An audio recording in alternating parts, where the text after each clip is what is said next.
Adit mengendarai mobil menuju Lawang Sewu. Setelah sampai di sana, ia mulai menyusuri setiap ruangan dan menemukan sebuah kotak pajangan yang menceritakan sejarah kereta api di Indonesia. Setelah selesai membaca informasi yang ada di kotak display, Adit mulai mengamati kotak display tersebut dan menyadari bahwa kotak tersebut memiliki bentuk seperti kubus. Hal ini dapat dilihat dari sifat-sifat yang dimiliki oleh kotak tersebut, yaitu memiliki 6 sisi berbentuk persegi, memiliki 12 buah rusuk yang sama panjang, dan memiliki 8 titik sudut. Nah, apabila kita analisis unsur-unsur dari kotak tersebut, memiliki 12 diagonal sisi yang sama panjang, memiliki 4 diagonal ruang, dan memiliki 6 bidang diagonal. Setelah menganalisis unsur-unsur dari kotak tersebut, Adit mulai bertanya-tanya tentang sejarah dari kubus. Apakah kalian tahu bagaimana sejarah dari kubus? Di zaman Mesir kuno dan Babilonia, bentuk seperti kubus sudah digunakan dalam arsitektur dan pengukuran.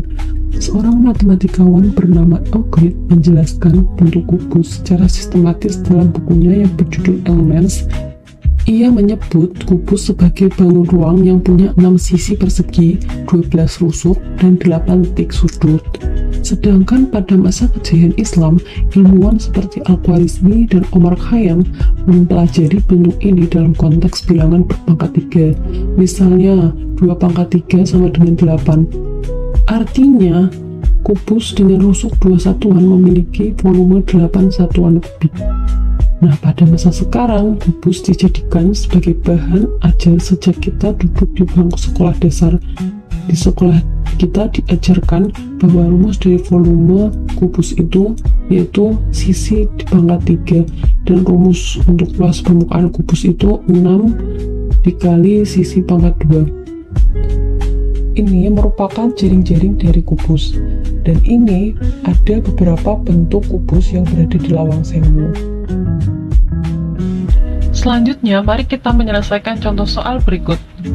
Sebelum menyelesaikan contoh soal ini, mari kita rumuskan terlebih dahulu apa yang diketahui dan ditanyakan. Yang pertama yang diketahui yaitu panjang sisi dari kotak display tersebut yaitu 90 cm. Lalu yang ditanyakan yaitu sketsa dari kotak display. Lalu yang kedua sifat-sifat dari kotak display. Lalu yang ketiga luas permukaan dan volume dari kotak display tersebut. Lalu yang keempat, berapa uang yang Adit butuhkan untuk membuat kotak display berbahan akrilik. Lalu yang kelima, apakah dengan uang Rp300.000 Adit akan menerima kembalian sebanyak Rp65.000? Selanjutnya kita akan menjawab untuk soalnya satu persatu, mulai dari yang A, yaitu membuat sketsa dari kotak display tersebut. Ini merupakan gambar sketsa dari kotak display tersebut. Lalu yang B, kita akan menyebutkan sifat-sifat yang dimiliki oleh kotak display tersebut. Yang pertama yaitu memiliki 6 sisi berbentuk persegi. Lalu yang kedua memiliki 12 buah rusuk sama panjang dan memiliki 8 titik sudut. Untuk soal yang C, yaitu kita akan menghitung luas permukaan dan volume dari kotak display tersebut. Untuk luas permukaannya, kita menggunakan rumus dari kubus, yaitu 6 dikali S kuadrat. Lalu kita substitusikan nilai dari S-nya atau panjang sisi dari kotak display tersebut, yaitu sebesar 90. Lalu kita kalikan dan pangkatkan. Setelah itu, kita jabarkan nilai dari 90 kuadratnya menjadi 6 dikali 90 dikali 90 sama dengan hasilnya 48.600 cm persegi. Jadi luas permukaan dari kotak display tersebut adalah 48.600 cm persegi.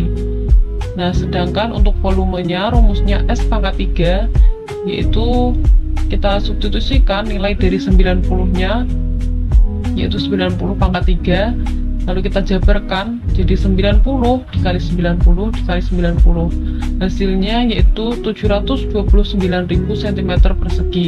Jadi volume dari kotak display tersebut adalah 729.000 cm persegi.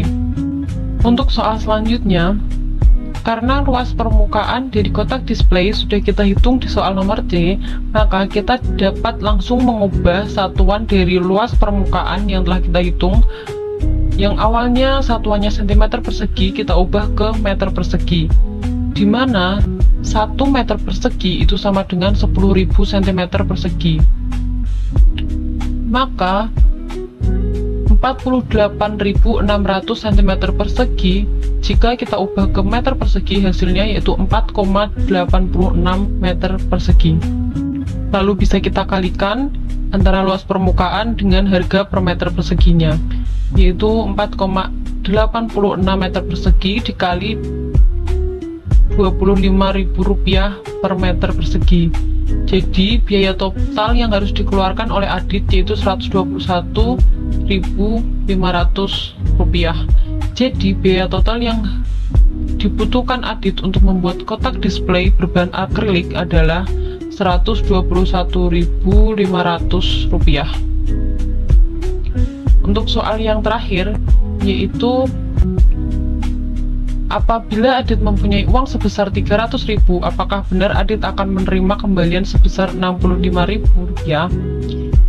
Ini kita dapat mengkurangkan uang Adit keseluruhan dengan biaya total yang telah dikeluarkan, yaitu Rp300.000 dikurangi biaya totalnya Rp121.500. Uang yang diterima Adit atau uang kembalian yang diterima Adit yaitu Rp178.500. Jadi uang kembalian yang diterima Adit adalah Rp178.500 dan bukan Rp65.000.